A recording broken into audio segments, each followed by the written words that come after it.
a partir de más o menos el 2009-2010, porque se empieza a mejorar la información a los sectores donde hay leishmania, se empieza a hacer mayores pesquisas en cuanto a la clínica, en los pacientes, o sea, se empieza a hacer un trabajo mejor médico para tratar de llevar mejor esto. Entonces comienza a bajar, pero nuevamente está subiendo. Entonces es importante que la conozcan y tengan una idea de qué hacer cuando tengan un paciente con leishmania, o por lo menos la sospechen. Fíjense en los lugares donde hay leishmania en nuestro país.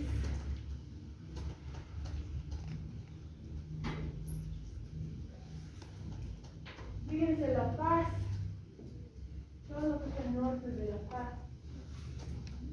Hace 2 días en la charla que nos dieron, ahorita el departamento que más leishmania tiene es Hispano.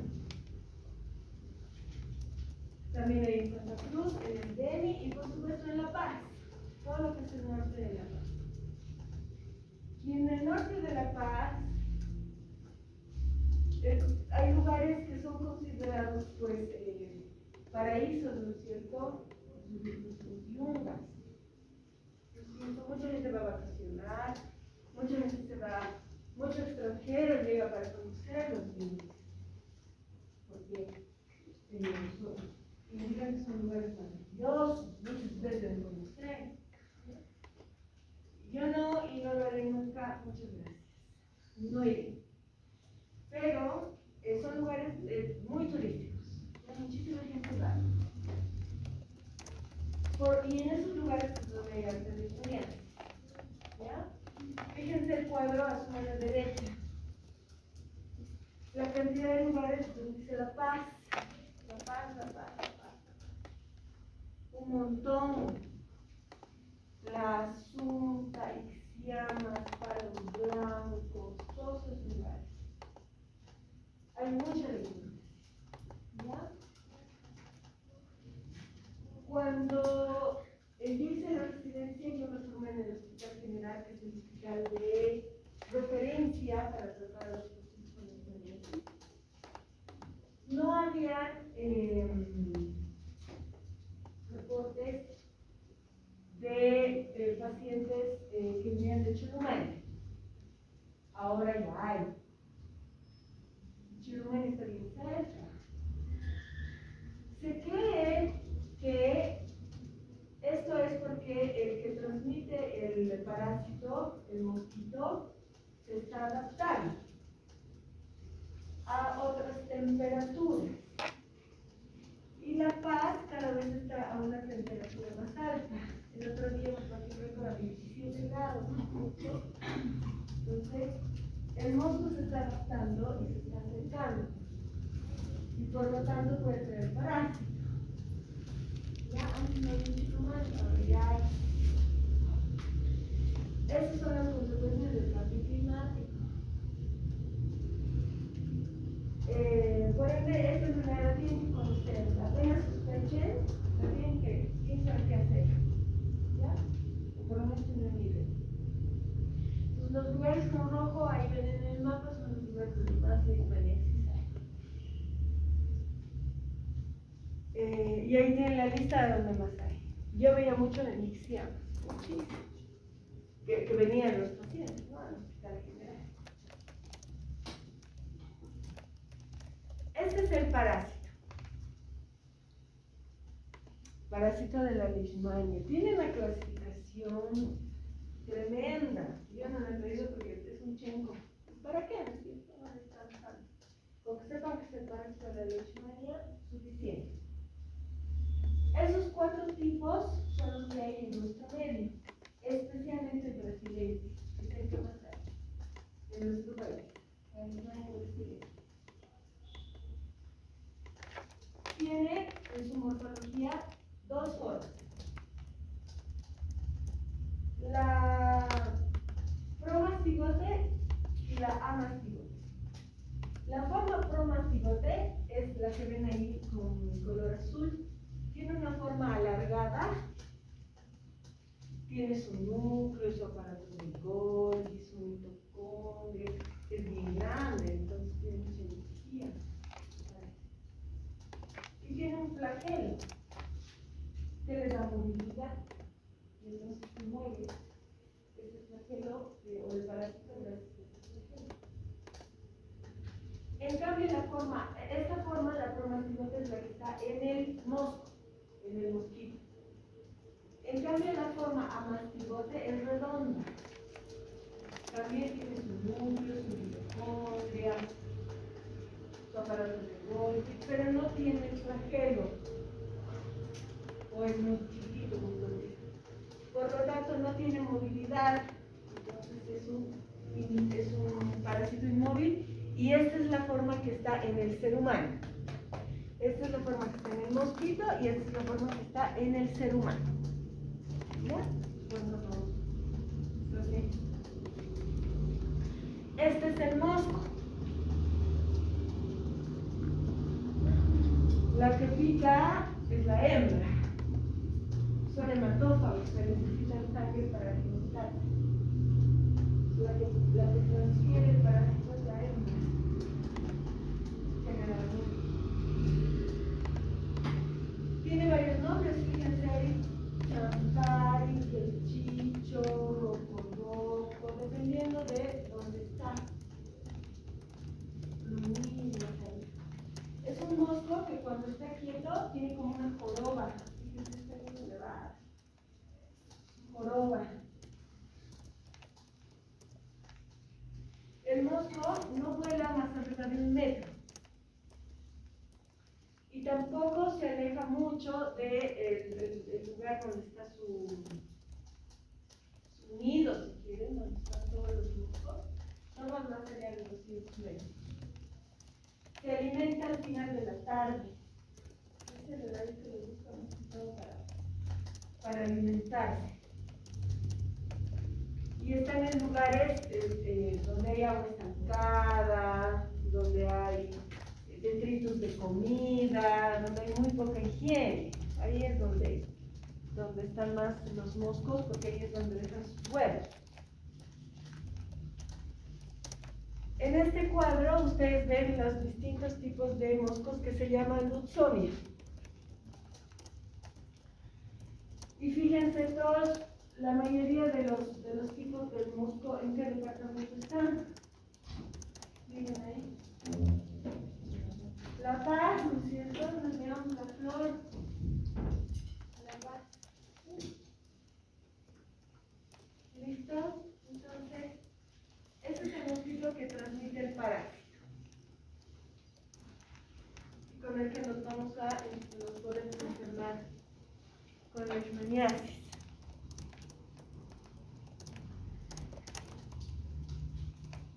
Ahí pueden ver en este cuadro los meses donde más se reporta la enfermedad, que es entre mayo a agosto. Allí es donde más se reporta. ¿Por qué? Porque hay más criaderos de estos moscos o aumentan el número de moscos durante los meses de lluvia.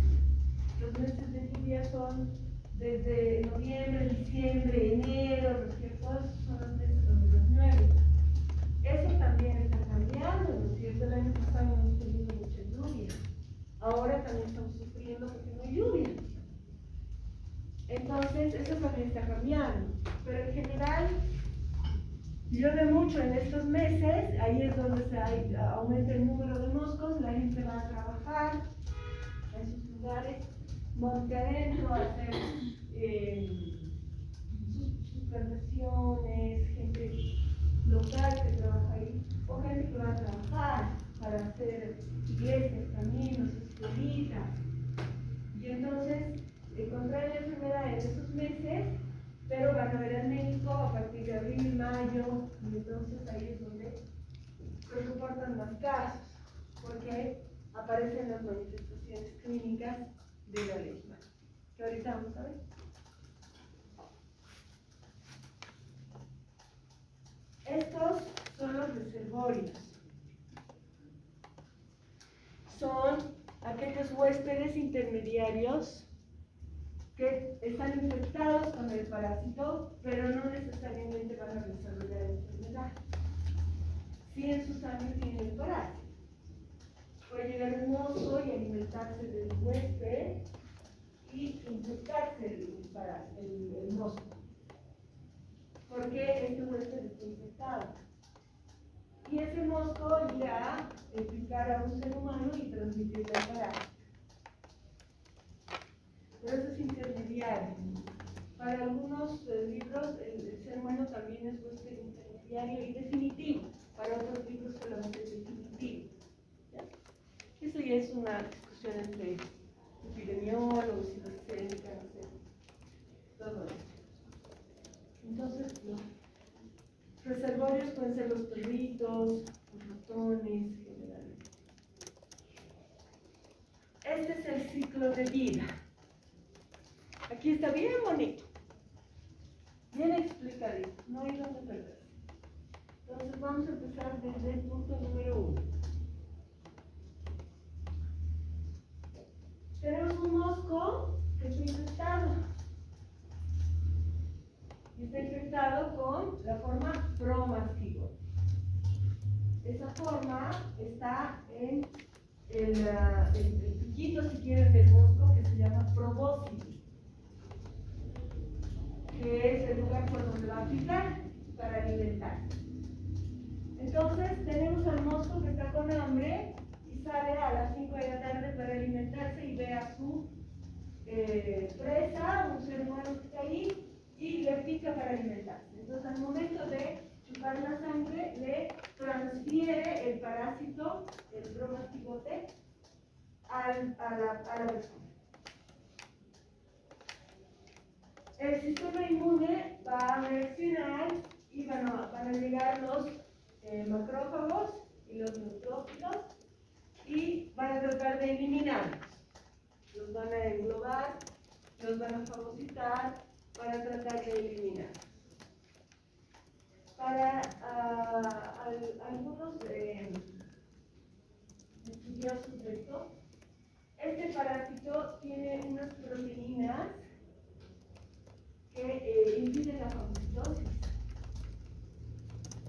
Y entonces, muchas veces el macrófago no va a poder fagocitar y no va a poder eliminar el parásito. Y entonces, dentro del macrófago, primero va a perder su flagelo. Se desaparece el flagelo y ya se vuelve en su forma amastigote. Y empieza a replicar. Se replica y se replica y se replica dentro del macrófago hasta romperlo. Se rompe y otros se van otra vez a otros macrófagos y así están circulando en la sangre. Y entonces llega otro mosco que también tiene hambre, que no está infectado, y va y le pica para alimentarse a este paciente, pero en el momento de aspirar la sangre, aspira también a los amastigotes. Y entonces estos amastigotes se van a ir al intestino del mosco y ahí les va a salir el flagelo. Y se van a poner alargados y se van a transformar en la forma promastigote. Y gracias al flagelo, como les da movilidad, se mueven y se van hasta la glándula salival del parásito y a su probóscide, y ya está listo el mosco para transmitir el parásito nuevamente a otro ser humano. ¿Está claro? ¿Sí? Ahí está bien bonito. No hay cómo perderse. ¿Ya? Entonces, así es como nosotros adquirimos la enfermedad por culpa del mosco. Estas son las manifestaciones clínicas. Vamos a tener tres tipos de leishmania principalmente: la cutánea, la mucosa y la visceral. En la cutánea, que es la que primero aparece,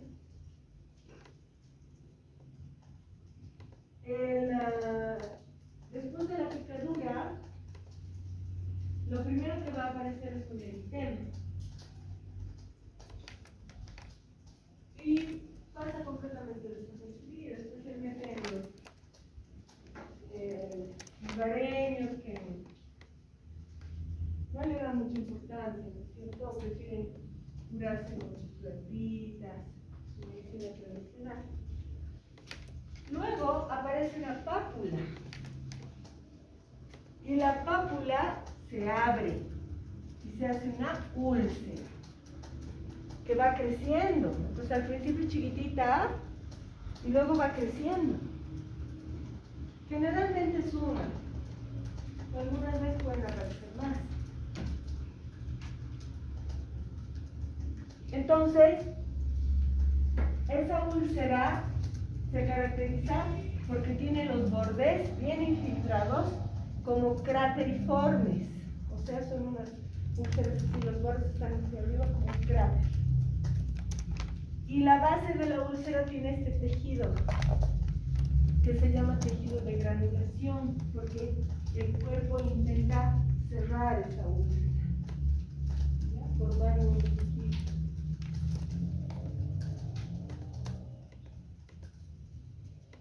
En las personas que viven en esos lugares, como prefieren no ir al médico o tienen su propia medicina y no cuentan con recursos para ir a hacerse ver, entonces tratan con sus propias medicinas. Y la úlcera, con o sin tratamiento, se va a cerrar después de unos meses. En cambio, una persona que no es lugareña, al tiro le va a llamar la atención de que hay una herida y que no se está cerrando. ¿Listo? Entonces es muy común. Llega el paciente y dice, he viajado a los Yungas hace un mes y me han picado los moscos. Y todas las picaduras se han secado, pero una no quiere sanar. Solo con eso ustedes ya tienen que abrir bien las orejas, porque los Yungas es así. Entonces puede tratarse de una leishmania. Eso les pasa mucho a los gringos. Veíamos mucho extranjero que estaba de puro viaje, quisieron conocer los Yungas, y como el hospital general es de referencia, entonces llegaban a la dermatología y veíamos sus úlceras de leishmania. Lesiones que no están sanando, picaduras que no están sanando. ¿Ya? Eso es lo primero que va a llamar la atención. Después de unos meses se va a cerrar la úlcera. Con o sin tratamiento igual se va a cerrar. Y va a dejar una cicatriz que se llama cicatriz de primera inoculación. Que la piel es bien delgadita, como papel de cigarro. Las úlceras en las personas mayores, en los adultos, generalmente son en las piernas, porque como el mosco no vuela más arriba del cilindro, las lesiones son en las piernas. Y en los niños en la carita. Puede haber en cualquier lado, por supuesto, pero generalmente es en las piernas y en los niños en la cara. Completamente asintomática, por eso llegan con úlceras bien grandes. A menos que ya se esté sobreinfectando. ¿Sí es cierto? Porque es una puerta de entrada, entonces van a entrar las bacterias. Y ahí ya va a empezar a doler. ¿Ya? ¿Usted va a hacer el tejido de la base general? Tejido de granulación. Entonces, la úlcera se va a cerrar. Igual nomás. Y los lugareños lo van a hacer pasar como si fuera una herida cualquiera. Y se cerró. Pero si el paciente no recibe tratamiento, va a ser después una leishmaniasis mucosa. De ahí la importancia de hacer tratamiento rápido, cuando está en cutáneo.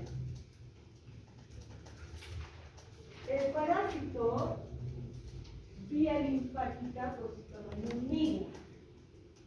De donde está la úlcera, migra hasta la mucosa orofacial, oronasal. ahí se queda porque es un ambiente cómodo para el parásito. No se sabe por qué no toma otras mucosas. Podría ser mucosa genital, no se sabe. Se da mucosa oronasal.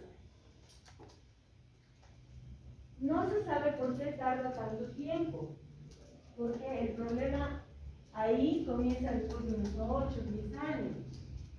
No es que tiene la úlcera y de aquí a 2 meses va a tener la nariz. No. Tarda muchos años. Tampoco se sabe por qué. En la charla que nos dieron las cirugías, se cree que se queda el parásito latente en los neutrófilos, como durmiendo. Y por un factor que no se conoce, despierta y comienza a destruir el tejido. ¿Ya? Entonces, ¿qué va a tener el paciente primero? Va a tener una descarga nasal. Va a tener una descarga nasal de la nada. No está resfriado, no nada. Pero anda moqueando todo el tiempo. Primero con una secreción cristalina que luego se va volviendo purulenta. Y luego incluso sanguíneos. Después comienza a formarse ese tejido de granulación. Y se forma a nivel del paladar superior y del tabique nasal. ¿Ven? Es el tejido de granulación. El paladar superior y a nivel del tabique nasal. Ese tejido va destrozando el tejido normal y se va produciendo una comunicación entre la boca y la nariz. ¿Listo? Se destroza todo ese tejido. Se destroza el tabique y se cae la naricita. Eso se llama nariz del tabique. Los pacientes sienten dificultad para comer por ese tejido de granulación. Primero a los sólidos y luego ya a los líquidos. Les cambia la voz porque el tejido de granulación se basa en los cuerdas bucales, entonces adquieren una ronquera bien característica. Y por supuesto todo eso, a la larga, todas las complicaciones que puede tener el paciente, ¿cierto? La comida se les va la vía respiratoria, no puede comer bien, entonces no tiene una buena alimentación. Son pacientes que sufren mucho. Sufren marginación por parte de sus comunidades, porque nosotros sabemos que es una enfermedad, y los médicos sabemos qué es, pero los lugareños no. Entonces los marginan, ya no les tienen al trabajo, su propia familia los abandona, porque creen que pueden tener algo contagioso. Por eso también a la leishmaniasis le dicen enjundia o lepra blanca, porque piensan que pueden tener lepra. Y entonces sufren mucho. En el hospital de clínicas nosotros llorábamos con ellos. Llorábamos, porque no saben a dónde ir y todo el mundo los abandona. Por eso, cuando ya es mucosa, y llegan así, generalmente cubiertos con una chalina, o se ponían barbijo, para que la gente no los estén mirando como si fueran algo extraño. Y a esto es a lo que no tenemos que llegar. Por eso es importante que cuando ustedes tengan la mínima sospecha de la leishmaniasis cutánea, hacer tratamiento para que 10 años después el paciente no esté así. ¿Ya? La otra leishmania clínicamente es la visceral. Yo nunca he visto. En 3 años que he estado en el hospital general, nunca he visto. Nunca.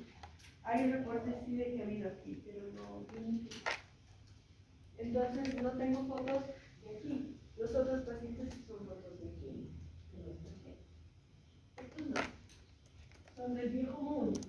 La triada de la leishmaniasis visceral es fiebre, es hepatomegalia y esplenomegalia. Ahí es donde se va a acomodar el parásito en estos pacientes. ¿Ya? Pero yo no he visto nunca. La cutánea y la mucosa sí, hay mucho. Entonces, ¿qué vamos a hacer cuando tengamos la sospecha? Tenemos que pedir laboratorio. ¿Por qué? La leishmaniasis, así como la malaria, el Chagas y otras enfermedades, son consideradas de Estado. ¿Eso qué significa? Que el gobierno le va a pagar el tratamiento al paciente de forma gratuita. Pero el gobierno se lo tiene que otorgar. El paciente no puede ir a Farmacor a comprarse su pastillita o su ampollita, porque no hay. El único ente que le puede dar su medicamento a ese paciente es el CEDES, el único. Si el paciente no lo quiere hacer por ese medio, tiene que ir a comprar el medicamento afuera y tratarse afuera. Pero son medicamentos terriblemente caros. Entonces, nuestra gente apenas puede pagar 10 pesitos una consulta en el hospital de clínica. Entonces, no va a ir afuera a tratarse. Los extranjeros que sí agarraban la leishmaniasis, claro, sabían cuál era el medicamento y se iban afuera a tratarse. ¿Ya? Pero en nuestro país no podemos porque es un problema de Estado. Entonces, solo el CEDES le puede dar el tratamiento al paciente. Para que el CEDES le otorgue el tratamiento al paciente, tiene que confirmarse que tenga el parásito. Si no se confirma, el CEDES no se lo va a dar. Aunque tenga toda la clínica, aunque esté gritando, tengo leishmania y tengo sus úlceras y todo lo demás. Si no hay un papelito de laboratorio que diga que está ahí el parásito, el CEDES no le da. ¿Ya? Entonces tenemos que pedir el medicamento. O el laboratorio. El laboratorio donde se ve se llama frotis. El frotis consiste en raspar la úlcera o las lesiones en la boca o en la nariz, y eso se lleva al microscopio y se ven los parásitos. Eso lo hacen los laboratorios de referencia para hacer esto, que en la base se le enlaza. No cualquier laboratorio puede hacer, porque no saben si ningún otro laboratorio puede hacer. Y la ha hecho desde hace mucho tiempo, tú sabes cómo hacerlo y cómo mirar el parásito. Entonces, si ustedes tienen esa sospecha, tienen que enviarlo, tienen que solicitar el laboratorio. INLASA va a ver a INLASA. ¿Y va a ver al parásito en qué forma? Mastigote, ¿no es cierto? Va a haber dos mastigotes ahí. Y va a poner en cruces de acuerdo a la cantidad que vean.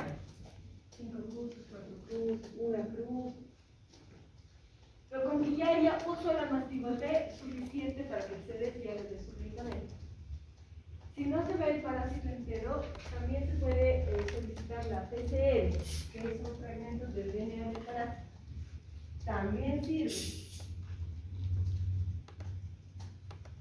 Y también se puede pedir una ELISA.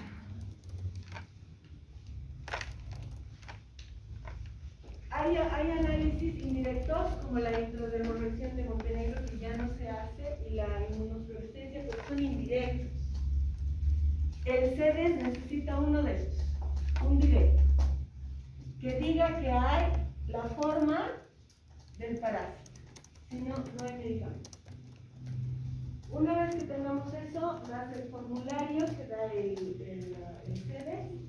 Pedimos el medicamento porque el CEDES nos da el medicamento a nosotros, no se lo va a dar al paciente, le da al personal médico.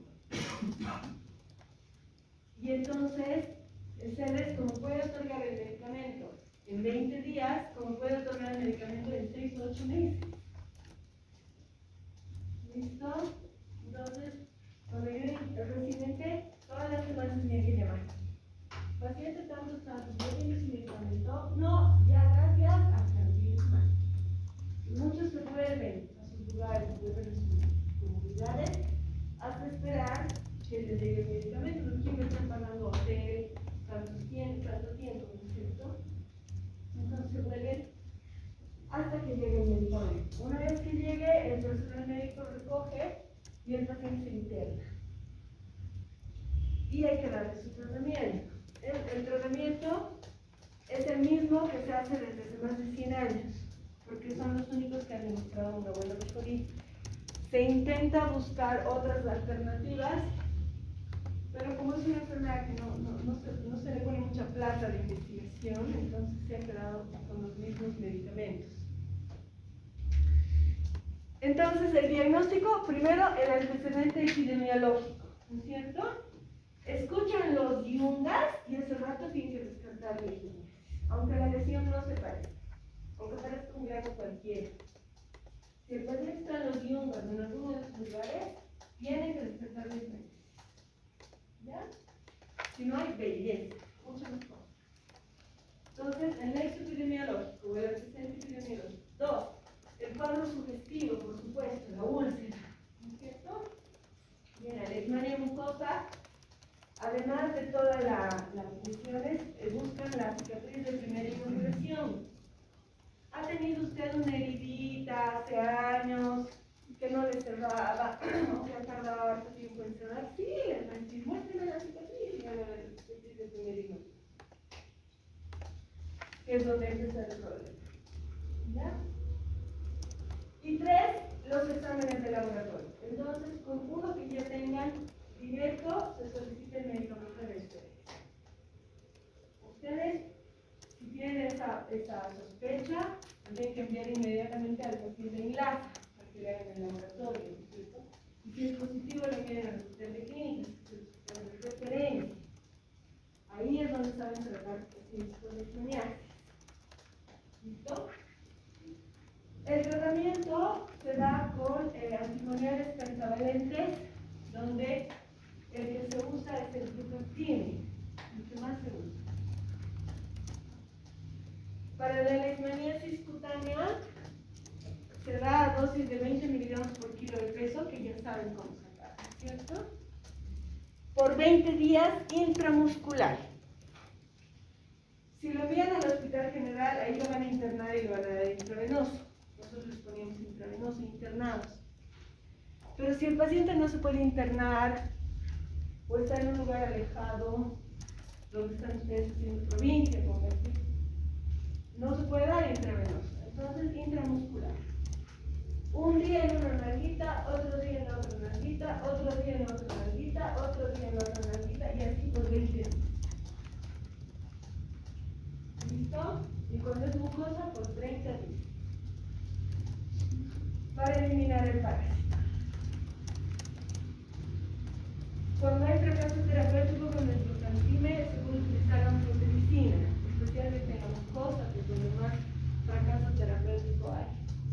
La anfotericina es un antimicótico que se utiliza para micosis profunda, pero tiene acción antiparasitaria también, confirmada desde hace muchísimo tiempo. Mata también el parásito. Entonces, esta es la otra alternativa, pero aquí sí o sí el paciente se tiene que internar y la dosis es de 1 miligramo por kilo de peso y se da la anfotericina día por medio. Entonces, el paciente tiene que estar internado 2 meses. ¿Listo? Este es el accionar para la leishmaniasis. Lo primero es diagnosticar rápido y pedir el medicamento lo antes posible. Y se puede sanar. Ahí tienen las dosis otra vez para cada tipo de leishmania. Y se puede sanar, ¿no es cierto? Por supuesto, la parte de la mutilación en la mucosa la resuelven los cirujanos.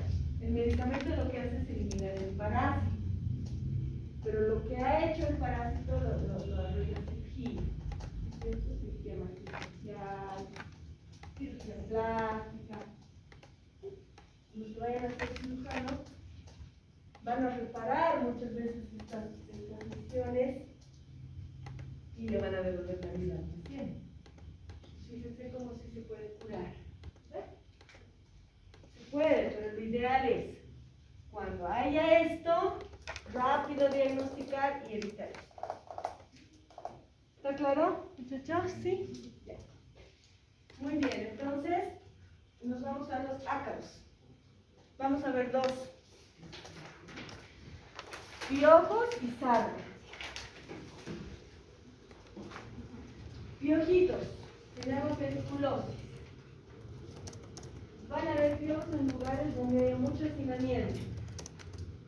Cárceles, hoteles donde están viviendo los indigentes. En mi época, entre los siglos, vivía mucho con los gauchos. Ahora no, ahora parece que son los venezolanos. Entonces, gente muy hacinada. En los cuarteles, donde están los soldaditos para hacer servicio militar, hay mucho hacinamiento. Entonces, entra un piojo y todos vienen los piojos. Es muy contagioso. Los piojitos, cuando están en la cabeza, se llaman pediculosis capitis. Clínicamente, el paciente va a tener un escozor tremendo en la cabeza y en el pelo se van a ver como unas cositas blancas. Entonces, cuando sucede en las escuelas, las mamás vienen y dicen: está con una carta un niño que no se le cura con nada. En el caso, es piojo. Se van a ayudar con una lupa. Y en la lupa, con la lupa van a ver bien al piojo y se ve como, o también se lo ve al huevo del piojo, así bien adherido al pelo, así como un huevito blanco. Así se ve. Múltiple, un montón. Entonces, no está al tiro, van a ver con la lupa. Entonces dicen a la mamá que está con piojito. Y hay que aislar a la bobita si no va con izquierda.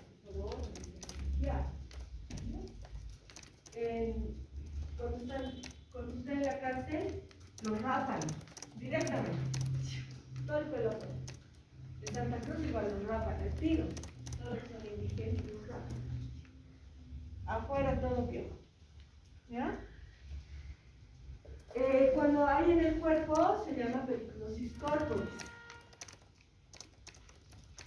El piojo se queda en la hebra de la ropa. Por eso también hay que tratar a las ropitas. Trazadas, sábanas, ropa. Todo hay que mandarle el tiro, pasarle plantas calientes, porque si se queda un piojo, otra vez va a haber el problema. ¿Listo?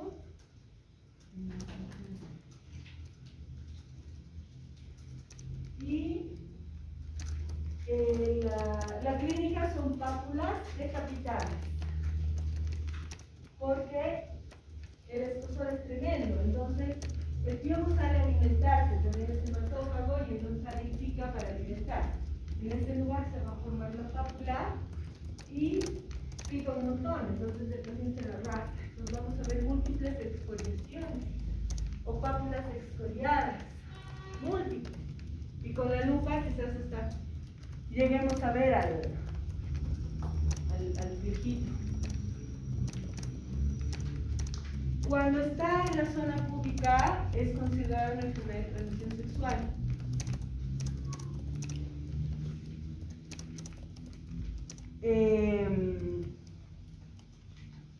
Y entonces se ve, y se llama ladilla. Y se ve al piojo bien adherido en el vello del pubis. ¿Ya? En el libro menciona a los piojos en las pestañas en este subtítulo, que nada que ver, porque esto no debería estar en el pubis, nada que ver.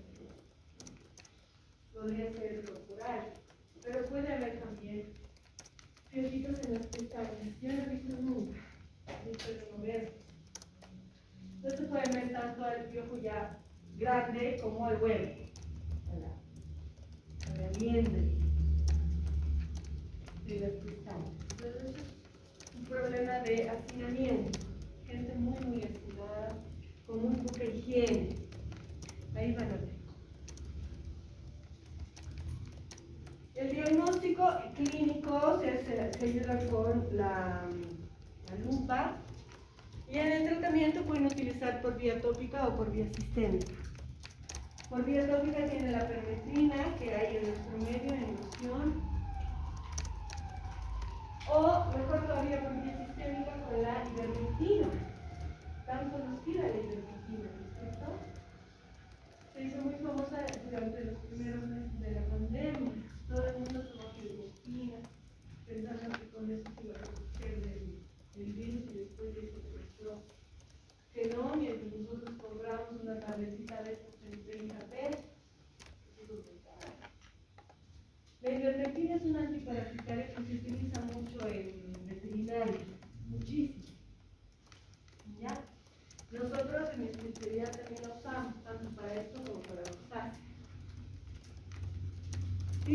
vía sistémica le damos la ivermectina a dosis de 200 a 250 microgramos por kilo de peso, pero más fácil es, en nuestro medio llega en tabletitas de 6 miligramos. Entonces, si tenemos un niñito, le damos una tabletita en ayunas, y si es un adulto, 2 tabletitas juntas, y hacemos lo mismo una semana después. Y con eso se mueren todos los piojos. Pero, cuando se trata del pubis o de la cabecita, los huevos están tan bien adheridos que no se salen. Está muerto el parásito, pero no se salen del cabello o del vello. Entonces, se le dice al paciente o a la mamá, si es un niño, que le ponga aceite o vaselina y con uno de esos peinecitos de dientes bien finitos que utilizan los varones, se los ponen en el bolsillo de atrás, ¿ubican? Esos peinecitos, ¿no? Que utilizaban harto nuestros abuelos, de colores, y con eso se peina, y hay que sacar el huevo que está pegado o bien adherido al pelo. Porque después llega la mamá y dice, mire, se le da el tratamiento, pero sigue ahí el huevo, está muerto, pero hay que sacarlo con vaselina o con aceitito, y con ese peine que hay que sacar, ¿ya? Y la ropa, toda la ropa hervir o pasarla a plancha caliente, porque si quedó un piojo vivo, otra vez va a comenzar el problema, ¿ya? Y por último, la sarna, o sarcoptosis, o escabiosis,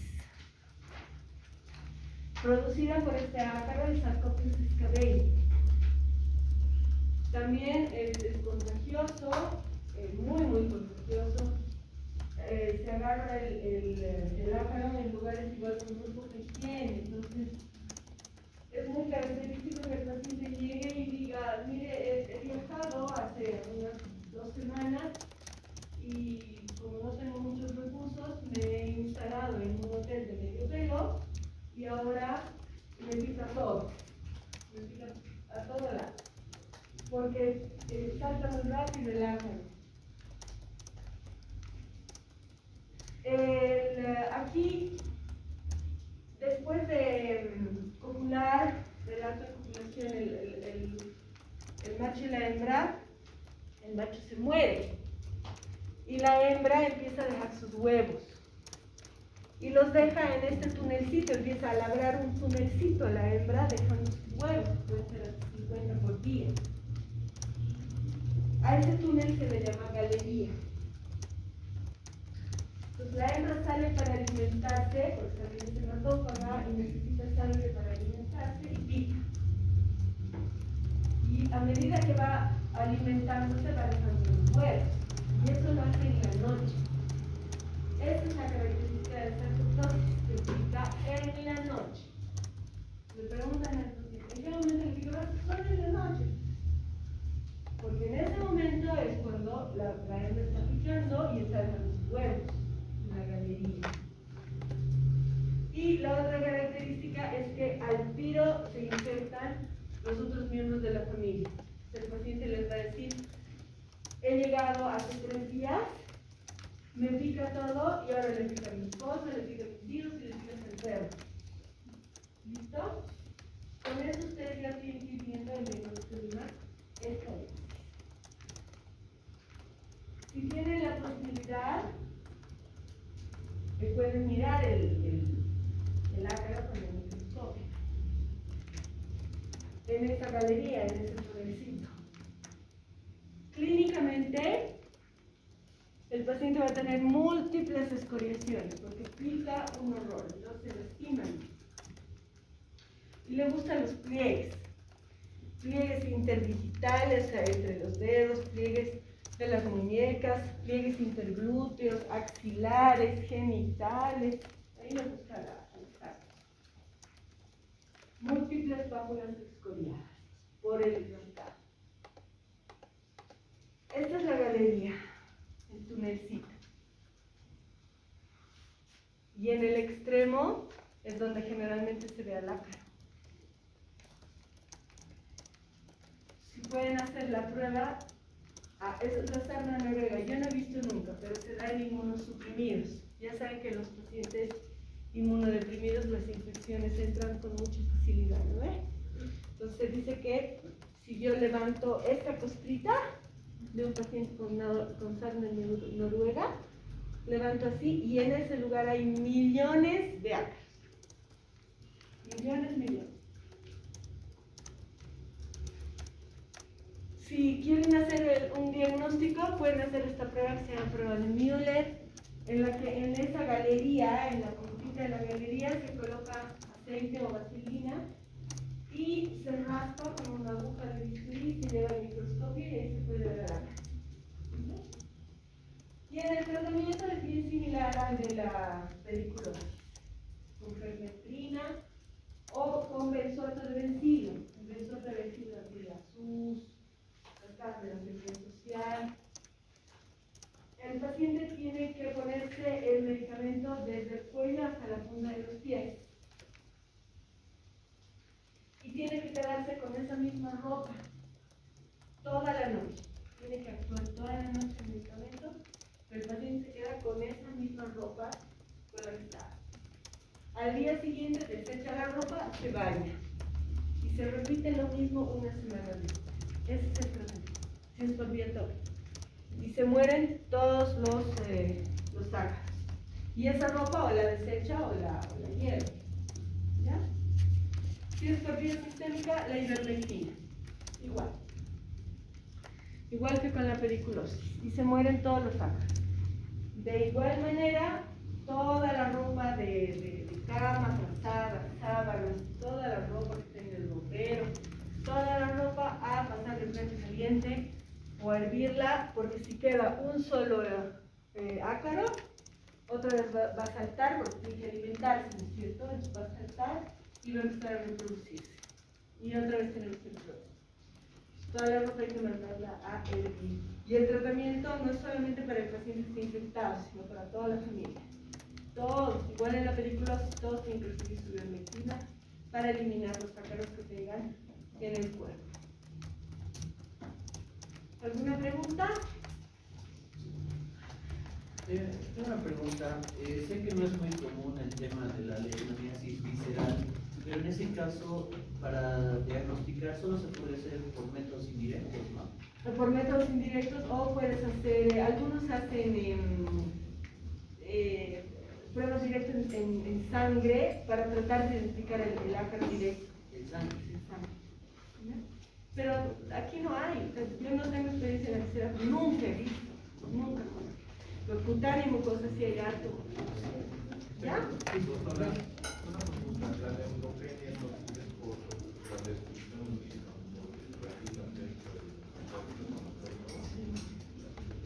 ¿Y porque en la mucosa o en la visceral? en general, cuando me explicó de que En la visceral hay anemia, se está comprometiendo hígado, vaso, entonces hay anemia, hay leucopenia también. Y en la mucosa tiene todo alterado, sus pacientes que casi no se alimentan. O sea, comer para ellos es todo un reto, porque tienen todito eso dañado, ¿no es cierto? Sufren infecciones respiratorias a repetición, porque la comida se les va a los pulmones, todo el tiempo se andan evaporando. Por eso también tienen la desnutrición. ¿Ya?